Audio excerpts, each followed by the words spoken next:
안녕하세요. 책과 여행을 소개하는 상키지수입니다. 2주의 시간을 진행한 지 벌써 6번째 영상인 것 같아요. 오늘은 10월 둘째 주에 출간된 7권의 책을 소개해드리겠습니다. 최근에 소개했던 책이 저도 모르게 경제 경영서들이 굉장히 많았더라고요. 그런데 이번 주 소개할 책들은 에세이나 소설류들이 조금 더 많고요. 그런데 조금 무거운 주제를 다루는 책이 많아요. 그래서 검은 옷을 입은 건 아닌데 요즘에 굉장히 중요하게 다뤄지고 있는 사회적 이슈나 또 우리가 모르고 있는 이야기들을 다룬 책이 많아서 지금부터 열심히 소개해보도록 할게요.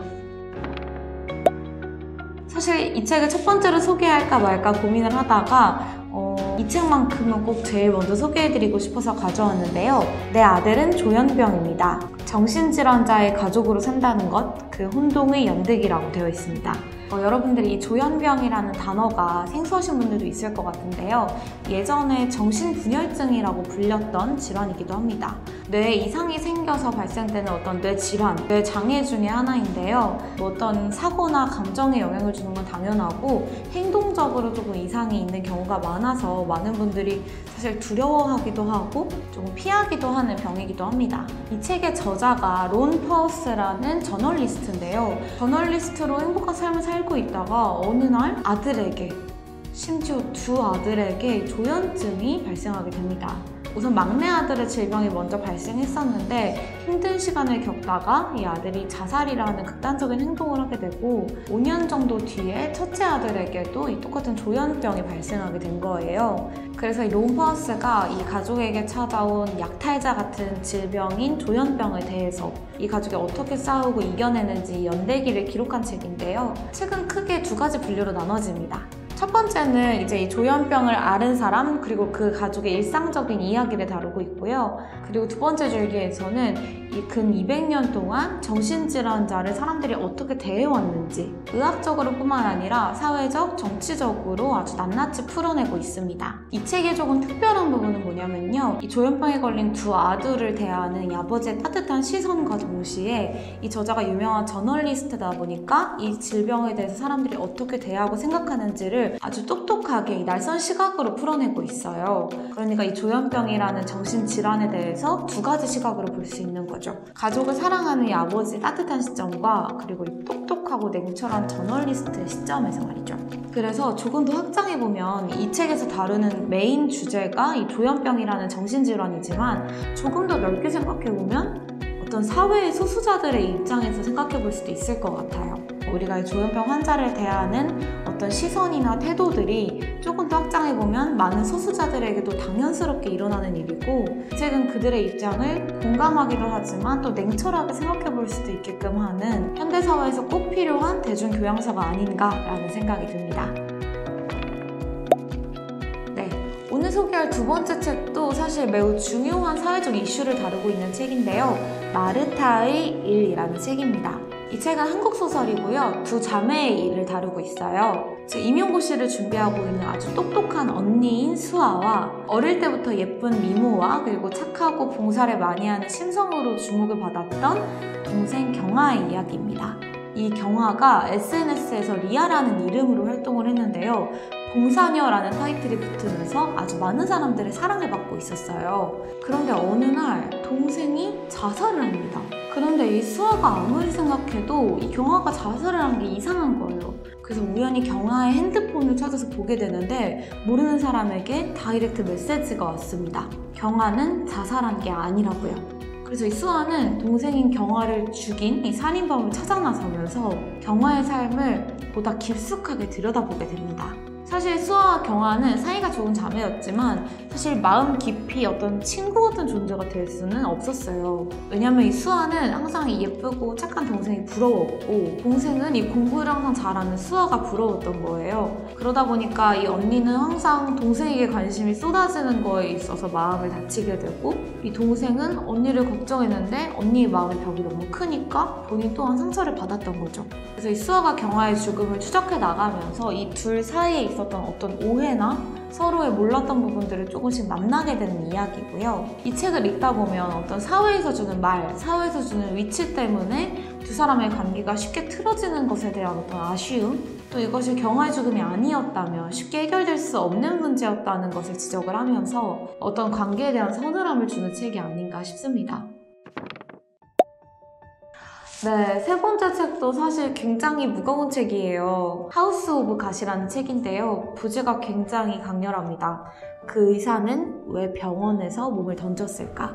자, 이 하우스 오브 갓은 미국에 있는 굉장히 큰 병원이에요. 근데 이제 이 병원에 들어가게 된 하버드 의대를 졸업한 어떤 수재가 이 병원에서 실제로 일어나는 일들을 바탕으로 소설을 적은 겁니다. 여러분들 의사하면 어떤 생각이 드시나요? 굉장히 똑똑하고 냉철할 것 같고 정말 이 숭고한 헌신의 자세로 모든 환자들을 돌봐줄 것 같고 또 이제 뭐 피나 무서운 장면들을 봤을 때도 눈 하나 깜빡하지 않고 우리를 지켜줄 것 같죠. 그런데 이 책에서는 우리가 의사라고 규정 지어버리기 전에 어떤 한 사람에 대해서 이야기하고 있습니다. 이 병원이라는 때로는 과로나 부조리한 시스템 때문에 이 갈등을 겪고 있는 의사들의 이야기, 그 속에서 의사들이 갖는 어떤 죄책감과 불안함, 그리고 환자들과 어쩔 수 없이 겪게 되는 어떤 갈등들, 이런 것들을 아주 사실적으로 묘사하면서 병원 시스템의 어떤 비인간적인 부분들을 고발하는 책이 아닌가 싶은데요.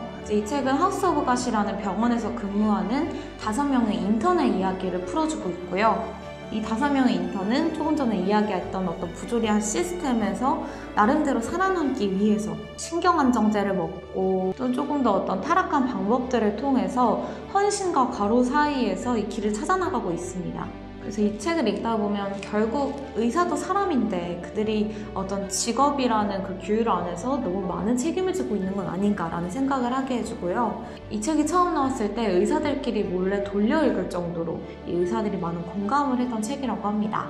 지금의 의사들이 겪고 있는 현실에 대한 어떤 고발, 그걸 또 블랙 코미디처럼 재미있게 풀어낸 책이니까 여러분들 이 책 꼭 한번 읽어보셨으면 좋겠습니다.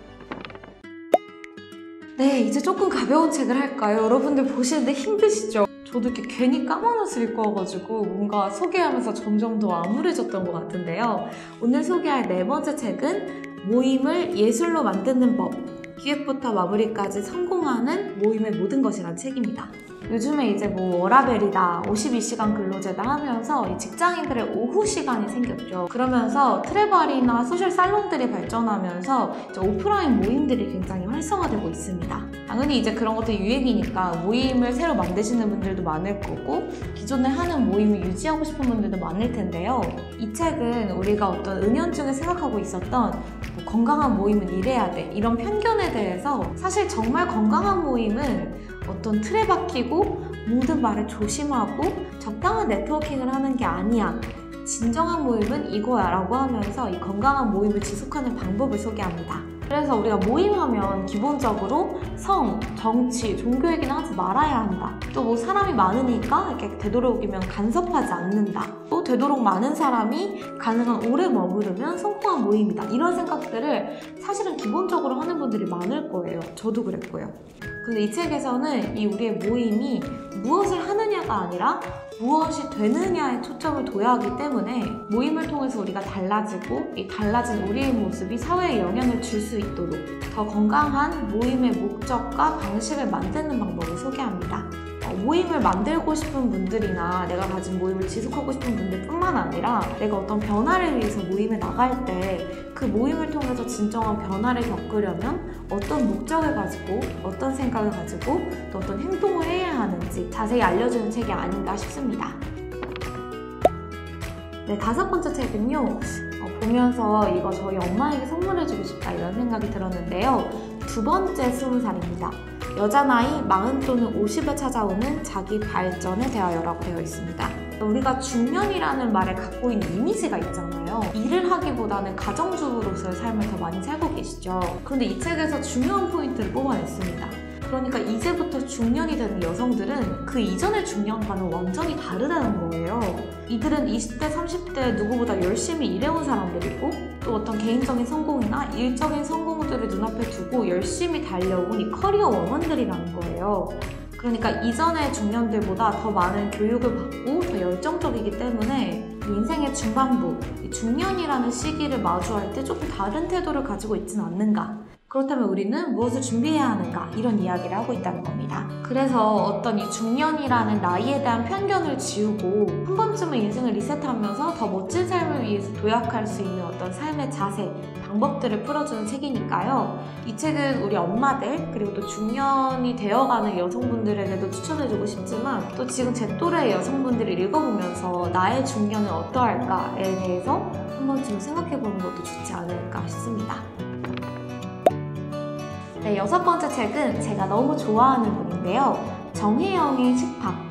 가족을 위해 짓고 만들고 담아내는 정혜영의 따뜻한 식탁 이야기라는 책입니다. 네, 이분은 정말 여러분들이 생각하시는 이 배우 정혜영 씨 맞는데요. 선행의 아이콘, 베테랑 배우, 또 내 아이의 엄마 이런 수식어가 굉장히 많은 분이시죠.